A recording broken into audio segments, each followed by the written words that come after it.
الحمد لله نحمده ونستعينه ونستغفره ونعوذ بالله من شرور أنفسنا ومن سيئات أعمالنا من يهده الله فلا مضل له ومن يضلله فلا هادي له وأشهد أن لا إله إلا الله وحده لا شريك له وأشهد أن محمدا عبده ورسوله أما بعد أعوذ بالله من الشيطان الرجيم بسم الله الرحمن الرحيم يا أيها الذين آمنوا استعينوا بالصبر والصلاة إن الله مع الصابرين ولا تقولوا لمن يقتل في سبيل الله أموات بل أحياء ولكن لا تشعرون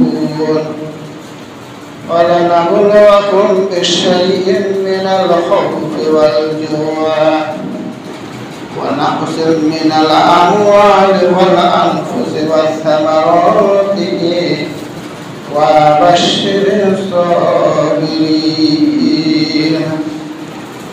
الذين إذا أصابتهم مصيبة قالوا إنا لله وإنا إليه راجعون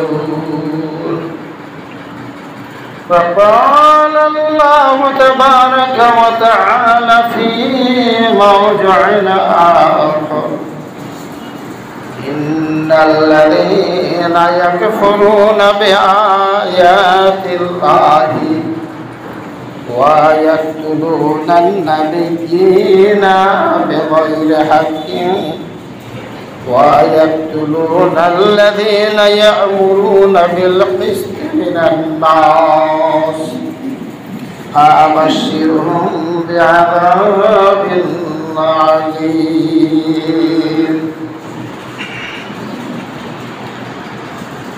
যাবতীয় প্রশংসা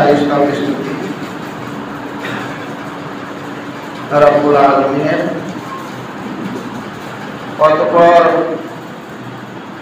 সাইয়্যিদানা নবী মুহাম্মদুর রাসূলুল্লাহ সাল্লাল্লাহু আলাইহি ওয়াসাল্লামের প্রতি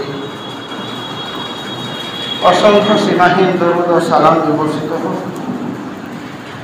আমরা বলি আমিন। আমাদের সামনে 10 মুহররম আশুরা, সেই দিনের মর্যাদা এবং কর্তব্য করণীয় সম্পর্কে বিগত জুমাতে সংক্ষিপ্ত আকারে ছেড়ে ছেড়ে হতে গেলেও কিছু কথা বলা হয়েছিল। আজকে যে কথাগুলো বলবো বিষয়টা থাকবে এই মুহররম মাসে আমাদের কি কি বর্জনীয় কাজ, যেগুলো সমাজে প্রচলিত আছে বা হয়ে থাকে। সব কথা বলা সম্ভব হবে না, তবুও মোক্ষম জিনিসগুলো আমি তুলে ধরার চেষ্টা করব। সময় নষ্ট না করে আমি আয়াতের উপর দিয়ে আলোচনা শুরু করছি। আল্লাহ তাআলা বলছেন ইন্নাল্লাযীনা ইয়াকফুরুনা বিআয়াতিল্লাহ, আল্লাহ তাআলা বলছেন নিশ্চয় যে সমস্ত লোকেরা আল্লাহ তাআলার নিদর্শনাবলীকে অস্বীকার করে।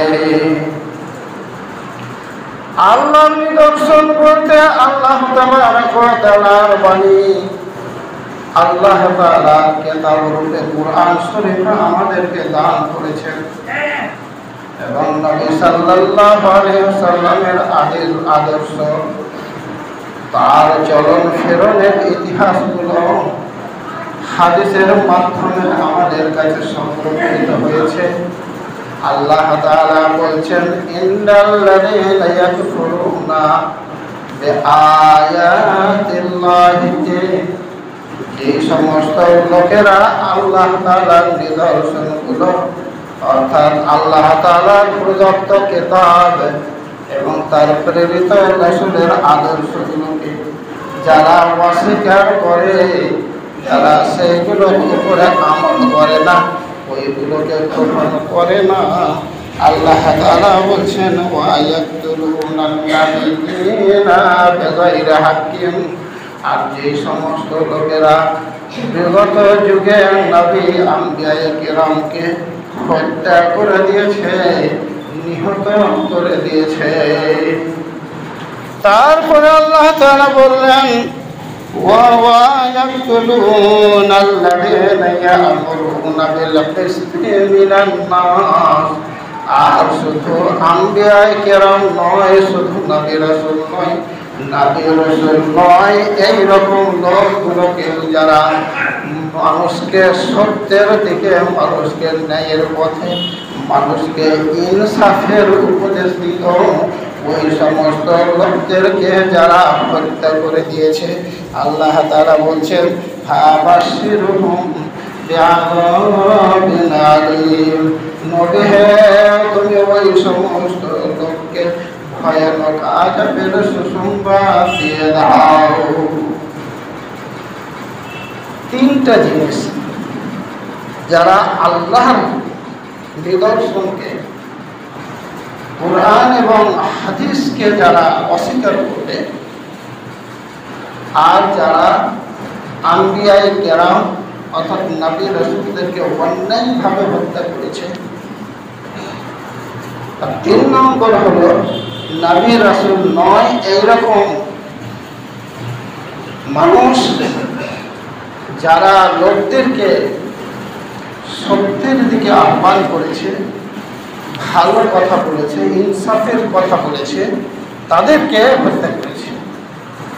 এই তিনটা কাজ আল্লাহ তাআলা বললেন। তারপরে বলছেন ফাবাশশিরহুম বিআযাবিন আলীম, ওই সমস্ত লোকদেরকে জাহান্নামের সুসংবাদ শুনিয়ে দাও। এই লোকগুলো জাহান্নামী হবে। ইয়াকতুলুনা কথার 2টা অর্থ আছে। একটা অর্থ হচ্ছে হত্যা করা, নিহত করা, আর দ্বিতীয় অর্থ হচ্ছে ঝগড়া বিবাদ করা, যুদ্ধ করা। এটাও হচ্ছে কিতাব। যে সমস্ত লোকেরা আল্লাহ তাআলার কোরআনের সঙ্গে, নবীর হাদিসের সঙ্গে, আল্লাহর প্রদত্ত হাজারো নিয়ামতের সঙ্গে যারা স্বার্থমোচন করেছে, তার সঙ্গে যারা মোকাবিলায় দাঁড়িয়ে গেছে, তার বিরুদ্ধাচরণ যারা করেছে,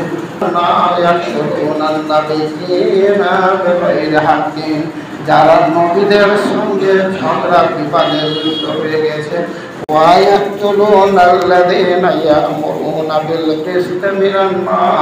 আর যে সমস্ত লোকেরা মানুষকে সত্যের উপদেশ দিয়েছে, তাদের সঙ্গে যারা প্রতিদ্বন্দ্বিতায় দাঁড়িয়ে গেছে, তাদের সঙ্গে যারা বিবাদ বিসম্বাদ করেছে, যারা তাদের সঙ্গে যুদ্ধের ময়দানে নেমে গেছে, আল্লাহ তাআলা বলছেন ফাবাশশিরহুম বিআযাবিন আলীম, নবী হে তুমি ওই সমস্ত লোকদেরকে জাহান্নামের সুসংবাদ শুনিয়ে দাও। তাদের বিরুদ্ধাচরণও করা যাবে না। তাহলে আপনি মানলেন না, পারলেন না, ওটা আলাদা জিনিস। কিন্তু আল্লাহর কেতাবের বিরুদ্ধাচরণ করা যাবে না, আম্বিয়ায়ে কেরামের বিরুদ্ধাচরণ করা যাবে না।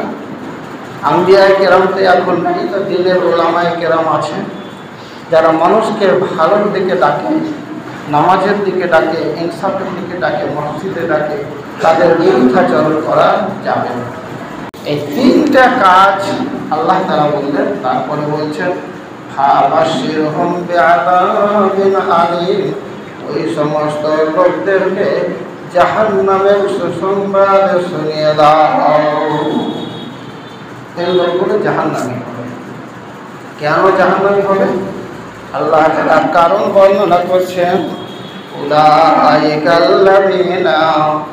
হাবিতাত আমালুহুম ফিদ দুনিয়া ওয়াল আখিরাতে, ওই সমস্ত অপকর্মের কারণে ওই সমস্ত লোকদের জীবনে যত ভালো কাজ ছিল, যত ভালো নেকির কাজ ছিল, সমস্ত কাজগুলো হাবিতাত আমালুহুম, দুনিয়াতে তাদের নষ্ট হয়ে গেছে, নষ্ট হয়ে গেছে। তাদের সমস্ত নেকিগুলো ভ্যানিশ হয়ে গেছে, মুছে গেছে। তাদের আমলনামাতে কোনো নেকি বাকি নাই। আল্লাহ তাআলা বলছেন ফিদ দুনিয়া ওয়াল আখিরাতে, দুনিয়াতে তাদের আমল নষ্ট হয়ে গেছে, আখিরাতে তাদের আমল নষ্ট হয়ে গেছে। ওমা লাহুম মিন নাসিরিন, এবং তাদের জন্য হাসরের ময়দানে আল্লাহর সামনে যখন দাঁড়িয়ে তারা এই বিচারের দিনে তাদের জীবনের তখন তারা হিসাব দিবে, সেই হিসাবের সঙ্গে তাদের কোনো নেকি বাকি থাকবে না, আর কোনো সাহায্যকারীও তাদের থাকবে না। নেকিও শেষ হয়ে গেল, আর তাকে সাহায্য করবে এরকম কেউ। এবার চলে আসেন 10ই মুহররম কারবালার ময়দান। আল্লাহর নবী সাল্লাল্লাহু আলাইহি ওয়াসাল্লাম ইন্তেকাল করে যাওয়ার পরে খলিফা হলেন আবু বকর সিদ্দিক রাদিয়াল্লাহু তাআলা। আবু বকর সিদ্দিক রাদিয়াল্লাহু তাআলা খুব স্বাভাবিক মৃত্যু হলো। তারপরে খলিফা হলেন উমর রাদিয়াল্লাহু তাআলা, তাকে খুন করা হলো মসজিদে নামাজ পড়া অবস্থায়। তারপরে খলিফা হলেন উসমান রাদিয়াল্লাহু তাআলা, তাকে খুন করা হলো ঘরের ভিতরে কোরআন তেলাওয়াত করা অবস্থায়। পাঁচিল টপকে বাড়ির ভিতরে ঢুকে উসমান রাদিয়াল্লাহু তাআলাকে খুন করে দেওয়া হয়। আলী রাদিয়াল্লাহু তাআলা যুগে কিছু জটিল সমস্যাকে কেন্দ্র করে কুফার মুনাফিকরা চক্রান্ত করল এবং আলী রাদিয়াল্লাহু তাআলাকে খুন করে দেওয়া হয়। 4 জন খলিফার মধ্যে 3 জন খলিফার অস্বাভাবিক মৃত্যু হলো, তারা নিহত হলেন। তারপরে খলিফা হলেন মুআবিয়া রাদিয়াল্লাহু তাআলা। তিনি 20 বছর খিলাফত চালালেন। জীবনের শেষ প্রান্তে মুসলিম বিশ্বকে, মুসলিম জাহানকে সংরক্ষিত করার জন্য তার বাস্তব অভিজ্ঞতা দিয়ে, অর্থাৎ তিনি খিলাফত জিন্দেগিতে ছিলেন 20 বছর, তার আগে 20 বছর বিভিন্ন প্রভিন্সিয়াল মুখ্যমন্ত্রী ছিলেন। 40 বছরের অভিজ্ঞতা দিয়ে তিনি দেখলেন যে আমার মরে যাওয়ার পর আমার উত্তরসূরি কে হবে, এই নিয়ে মুসলমানদের মধ্যে যেন দ্বিধাদ্বন্দ্ব সৃষ্টি হয়ে, যাতে করে বিশৃঙ্খলা সৃষ্টি না হয়, তার জন্য উনি বেঁচে থাকাকালীন প্রভিন্সিয়াল মুখ্যমন্ত্রী যারা ছিলেন, সিরিয়া, কুফা, বসরা, মক্কা, মদিনা, এই সমস্ত মুখ্যমন্ত্রীদেরকে আমন্ত্রণ করে তাদের সঙ্গে আলোচনায় বসলেন এবং বললেন যে আমার মৃত্যুর পরে খালিফা কে হবে, এটা আপনারা সবাই মিলে একে অপরের মতামত বিনিময় করার পরে আপনারা সিদ্ধান্ত দেন কাকে খালিফা করা হয়। সকলের আলোচনা মতে স্থির হল মুআবিয়া রাদিয়াল্লাহু তাআলা মরণের পরে খালিফা হবে ইয়াজিদ রাদিয়াল্লাহু তাআলা। মুআবিয়া রাদিয়াল্লাহু তাআলা তারপরে সমস্ত রাজ্যগুলোতে, কুফাতে, বসরাতে, সিরিয়াতে, মক্কা মদিনায় যারা মুখ্যমন্ত্রী ছিলেন তাদের কাছ থেকে বায়াত গ্রহণ করতে লাগলেন। জনগণ কতটা সমর্থনে আসছে আর কতটা বিপক্ষে যাচ্ছে। সব জায়গাতে সমর্থন প্রায় হয়ে গেল। মক্কা মদিনার কিছু লোক ওরা আনুগত্য স্বীকার করল না। ওরা বলছে যে আমরা ইয়াজিদকে খলিফা হিসেবে চাই। সমস্যা দেখা গেল মুআবিয়া রাদিয়াল্লাহু তাআলা মক্কা থেকে মদিনায় চলে গেলেন এবং যারা ইয়াজিদকে খলিফা হিসেবে মানতে অস্বীকার করত তাদের মধ্যে ছিলেন, অন্যতম ছিলেন হুসাইন রাদিয়াল্লাহু তাআলা, আব্দুল্লাহ ইবনে জুবাইর রাদিয়াল্লাহু তাআলা। তাদের সঙ্গে আলোচনার জন্য মুআবিয়া রাদিয়াল্লাহু তাআলা মদিনা গেলেন। যেমনই মুআবিয়া রাদিয়াল্লাহু তাআলা মক্কা থেকে মদিনায় চলে গেলেন আর খবর যেমনই পৌঁছে গেল তেমনি হুসাইন রাদিয়াল্লাহু তাআলা, আব্দুল্লাহ ইবনে জুবাইর রাদিয়াল্লাহু তাআলা সব পরিবারে মক্কাতে চলে এলেন যেন সাক্ষাৎ না হয়। সেই সময় এই পরিস্থিতি দেখে মুআবিয়া রাদিয়াল্লাহু তাআলা নিজের ছেলে ইয়াজিদকে উপদেশ দিলেন, ইয়াজিদ ছেলে আমার, আমি আমার তিক্ত অভিজ্ঞতায় যেটা দেখলাম তাতে তুমি আহলে বাইতের সম্মান করবে।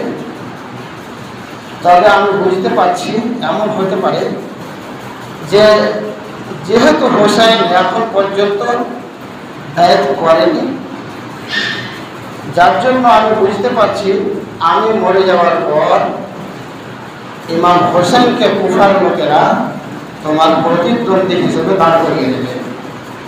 সেই সময় তুমি খুব সতর্কতার সহিত কাজ করবে এবং আহলে বাইতের মর্যাদা রক্ষা করে চলবে। এটা উপদেশ দিলেন। 60 হিজরিতে মুআবিয়া রাদিয়াল্লাহু তাআলা ইন্তেকাল হয়ে গেল। এবার কিছুদিন যেতে না যেতেই 61 হিজরিতে কুফার লোকেরা যখন জানতে পারল মুআবিয়া রাদিয়াল্লাহু তাআলা ইন্তেকাল হয়ে গেছে আর শাসন ক্ষমতায় খলিফা হিসেবে ইয়াজিদ সমাসীন হয়ে গেছে, তখন ওরা অর্থাৎ কুফার লোকেরা চিঠি লিখতে লাগলো। 10টা, 20টা, 50টা, 100টা চিঠি জমা করে আর পিয়নকে দিয়ে পাঠিয়ে দেয় হুসাইনের কাছে। এমনি করতে করতে 500-র বেশি চিঠি জমা হয়ে গেল। হুসাইন রাদিয়াল্লাহু তাআলা বিজ্ঞ সাথীদেরকে নিয়ে পরামর্শ করতে লাগলেন, এত যে চিঠি আসলো তো পরিস্থিতি কিরকম আমি অনুমান করতে পারছি না, তো আপনারা পরামর্শ দিন। উপস্থিত বিজ্ঞ সাথীগণ পরামর্শ দিলেন একজনকে পাঠানো হোক কুফাতে, ওখানে পরিস্থিতি উনি দেখবেন, দেখার পরে যদি সবুজ সিগন্যাল হয় তবে আপনি যাবেন, আর যদি সবুজ সিগন্যাল না হয় তা যাওয়া যাবে না। পক্ষ থেকে পাঠানো হলো হুসাইন রাদিয়াল্লাহু তাআলা আনহুর চাচাতো ভাই মুসলিম বিন আকিলকে। মুসলিম বিন আকিল কুফাতে চলে গেলেন। কুফার লোকেরা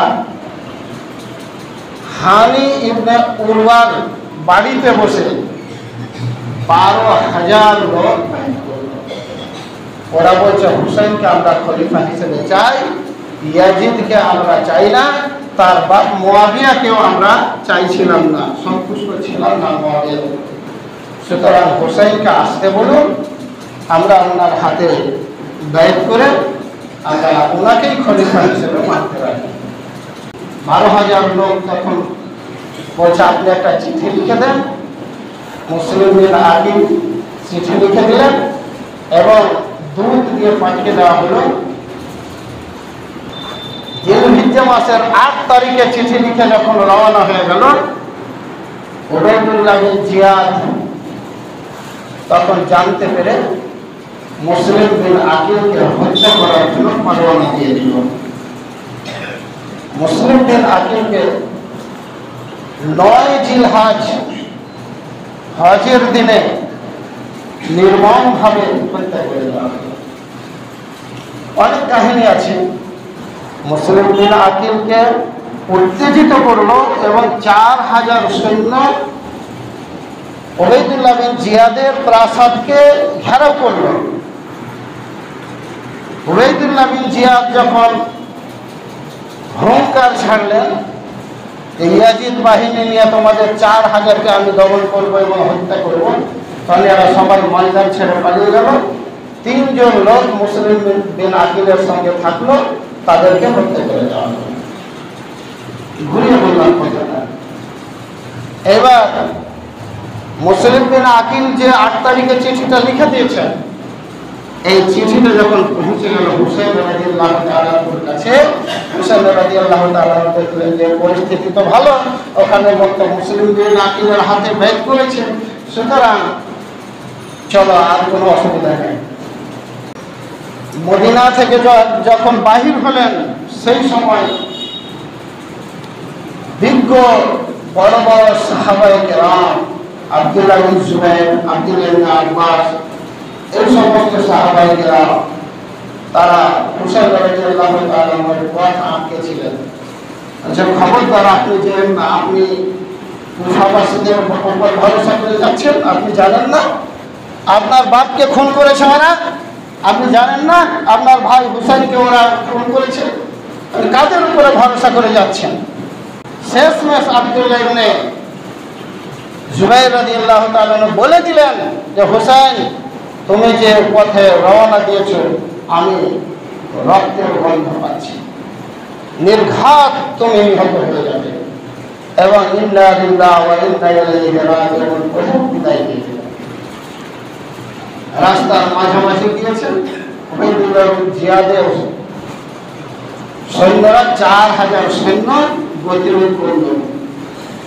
হুসাইন রাদিয়াল্লাহু তাআলা আনহুর পরিস্থিতি বুঝে তখন কুফার পথ পরিবর্তন করে সিরিয়ার পথ ধরলেন যে সরাসরি আমি ইয়াজিদের কাছে চলে যাব, ইয়াজিদের সঙ্গে আলোচনা যেটা হবে, যদি ব্যাক করার হয় ব্যাক করবো, যদি ব্যাক করার না হয় তাহলে করবো না। কিন্তু ছাড় দেওয়া হলো না, সামনের দিকে আবার গিয়ে ঘিরে দেওয়া হলো। শেষমেশ রাস্তা ঘুরতে ঘুরতে গিয়ে হুসাইন রাদিয়াল্লাহু তাআলা আনহু তার 150 জন সাথী এবং আহলে বাইত সব মিলিয়ে তাদেরকে কারবালার প্রান্তরে গিয়ে তাঁবু গেড়ে দিলেন। ওই জায়গাতে উবাইদুল্লাহ বিন জিয়াদের প্রধান সেনাপতির দায়িত্বে ছিলেন সামির ইবনে জুলজাওসা। সামির ইবনে জুলজাওসা 30,000 সৈন্য নিয়ে চারিদিক থেকে ঘিরে ফেলল ইমাম হোসাইনদের এবং তার সাথীদেরকে এবং কারবালার প্রান্তরে নির্মমভাবে হত্যা করা হলো। এই হচ্ছে কারবালার সংক্ষিপ্ত ইতিহাস। আমি ছেড়ে ছেড়ে বললাম, এই ইতিহাস বর্ণনা করলে 2 ঘন্টা সময় লাগবে। এবং নিহত করার পরে আহলে বাইতের যে লাশগুলো ছিল তার উপর দিয়ে ঘোড়া তাড়িয়ে দেওয়া হলো। ইমাম হোসেনের মুন্ডটাকে কাটা হলো, আরো আহলে বাইতের কয়েকজনকে মুন্ড কাটা হলো এবং বল্লমের আড়ালে মাথাগুলোকে গেঁথে দিয়ে ওবাইদুল্লাহ বিন জিয়াদের কাজ পর্যন্ত নিয়ে যাওয়া হলো, জিন্দাবাদ জিন্দাবাদ বলতে বলতে। এবং কুফার জামে মসজিদের বারান্দায় একটা পাত্রে ইমাম হুসাইন রাদিয়াল্লাহু তাআলা আনহুর মাথাটাকে রাখা হয়েছে। আন আনাস বিন মালিক রাদিয়াল্লাহু তাআলা আনহু উতিয়া উবাইদুল্লাহ ইবনে জিয়াদ বিরাসিল হুসাইন আলাইহিস সালাতু ওয়াস সালাম فجعل في تصديق فجعل ينقض وقال في حسن شيئا فقال أنس قال أسبابهم برسول الله وكان محجوبا بالوسمة। হাদিসের মধ্যে বলা হলো আনাস বিন মালিক রাদিয়াল্লাহু তাআলা বর্ণনা করতে গিয়ে বলছেন ওতিয়া উবাইদুল্লাহ বিন জিয়াদ রাস হুসাইন আলাইহিস সালাতু ওয়াস সালাম, হুসাইন আলাইহিস সালাতু ওয়াস সালামের মুন্ডটাকে তার মাথাটাকে যখন উবাইদুল্লাহ বিন জিয়াদের সামনে রাখা হলো তখন উবাইদুল্লাহ বিন জিয়াদ একটা লাঠি নিলেন, ছুরি নিলেন, এবং খোঁচা দিতে লাগলেন তার নাকে আর ঠোঁটে। আর তার সঙ্গে সঙ্গে আর ইমাম হুসাইনের চেহারা সম্পর্কে তার মুখমণ্ডলে খোঁচা দিতে দিতে তার চেহারা নিয়ে তার সৌন্দর্য নিয়ে হাসির ঠাট্টা করতে লাগলেন, কটূক্তি করতে লাগলেন।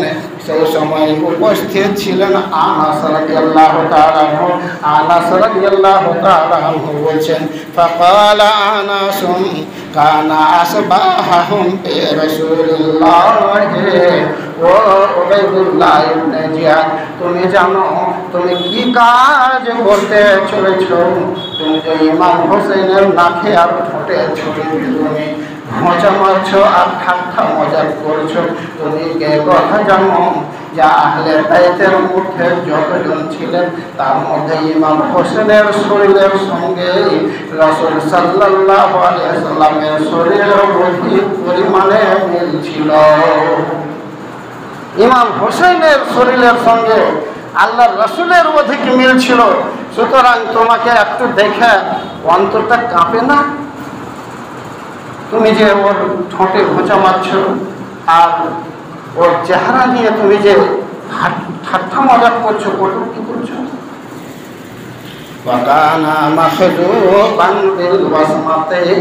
আর সেই সময় ইমাম হোসেনের চুলে এবং দাড়িতে চুলগুলো পেকে পেকে গেছিল, কিছু দাড়িগুলো পেকে পেকে গিয়েছিল, যার কারণে ওয়াসমা দিয়ে রঙিন করা ছিল। তার শুকনো অর্থাৎ পাকা চুলগুলো রঙিন করা ছিল, তার পাকা দাড়িগুলো রঙিন করা ছিল। তাহলে এবার শেষ একটা কথা বলছি, জৈসা করনি ওইসা ভরনি। উবাইদুল্লাহ বিন জিয়াদ যে আচরণটা করলো ইমাম হুসাইনের মুন্ডের সঙ্গে, এবং এই মুন্ডটাকে তারপরে পাঠিয়ে দেওয়া হলো ইয়াজিদের কাছে। ইয়াজিদ রাদিয়াল্লাহু তাআলা আনহু মাথাটাকে মদিনায় পাঠিয়ে দিলেন, আর দেহটা পড়ে থাকলো কারবালার প্রান্তরে, সেখানে কবর হলো।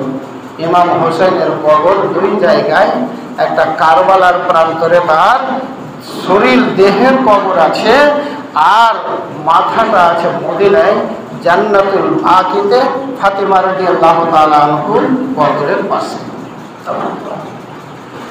এবার উবাইদুল্লাহ বিন জিয়াদ যে ঘটনাটা ঘটালো তার কারণে ইয়াজিদ কি বলল, যেহেতু আমি তোমাকে ইমাম হোসেনকে খুন করার নির্দেশ দিইনি, আমি তাকে বলেছি কুফার লোকদের সঙ্গে মিশে গিয়ে যেন আমার বিরুদ্ধে ষড়যন্ত্র না করার সুযোগ পাই, তার জন্য তোমরা পথ রোধ করবে, পথ আটকাবে, আর তাকে আমার কাছে নিয়ে চলে আসবে।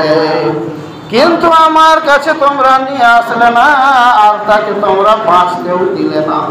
তার তোমরা মাথাটা নিয়ে এসে আমার কাছে হাজির করে দিয়েছো, যার কারণে তোমাকে ওই দায়িত্বে আর রাখা গেল না, আর তোমার জীবনের দায়িত্ব আমার কাছে আর জিম্মাদারি থাকলো না।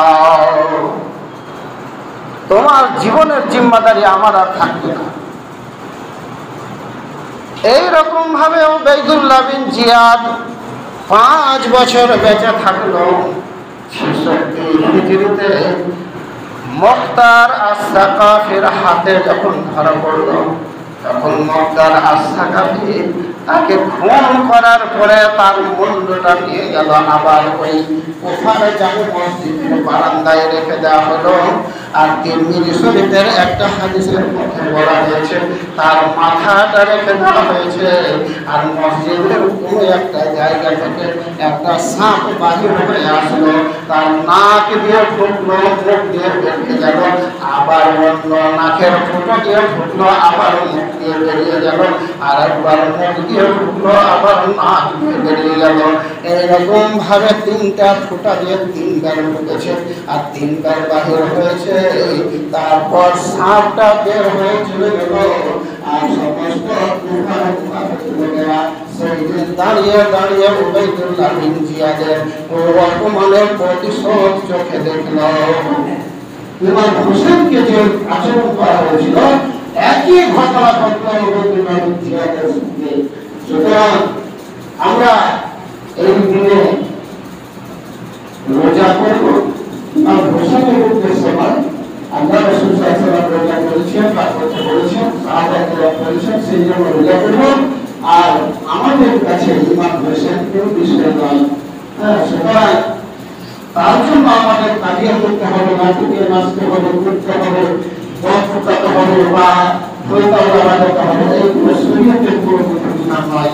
আমরা বেঁচে থাকার চেষ্টা করবো, আমরা আমাদের সবাইকে তৌফিক দান করেন। আমরা সকলের উপরে আমিন। আসসালামু আলাইকুম।